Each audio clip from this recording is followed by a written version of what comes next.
If you're an inveterate hardcore smoker like I was for 50 years, you've probably tried just about everything to stop smoking. You tried the patch, you tried the gum, you tried the lozenges, you tried perhaps the nasal spray. You even tried their little substitute cigarette, the Nicotrol Inhaler. Now this is nothing like an electronic cigarette at all. It doesn't make any vapor. It doesn't look like cigarette. It looks like a tampon, for crying out loud. It's kind of embarrassing to have this thing sticking out of your mouth. But if you take these prescription items and open them up by lining the little arrows on top, you can take out the core, and what you will discover is that inside the core is a little tiny cartridge of stuff that's soaked with 10 milliliters or 10 milligrams of nicotine. Those milligrams and milliliters really mess me up. Anyhow, the thing's soaked with nicotine in a strength to deliver about 10 milligrams over a period of 6 to 8 hours. And it's refillable, by the way. You can add more. It's not supposed to be refillable. Big Pharma wants you to come back and buy these things in bulk. But you can take your e-liquid and saturate this. And then what you're doing is inhaling, not vapor, but inhalants that contain particulates of nicotine as you suck through this thing.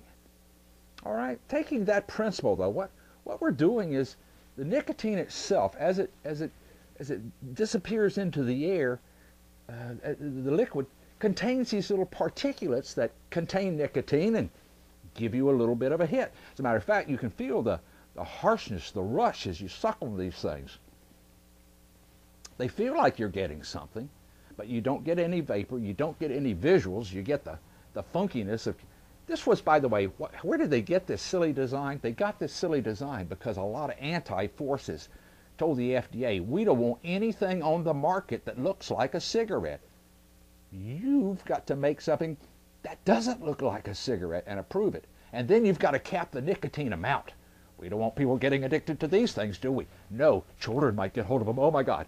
So anyhow, I took the principle of what this thing is doing, and I was going outside, and outside there was pollen everywhere. It is spring.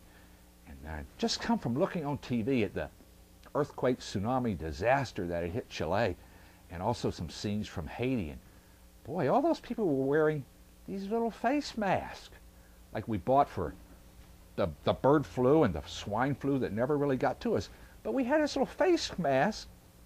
The air was very dry, and I asked myself, what would happen if, using the principle of the inhaler, I put a couple of drops right in the center of the face mask? Well, the face mask absorbed it in a big hurry. So I wouldn't recommend going into Walgreens, or particularly not recommend going into a bank with this. But the fact is that with this over my nose, I'm filtering out pollen, I'm humidifying dry air, and I'm absorbing nicotine particles with every breath I take. It's kind of satisfying. You can't see me smiling under here, can you? But I am.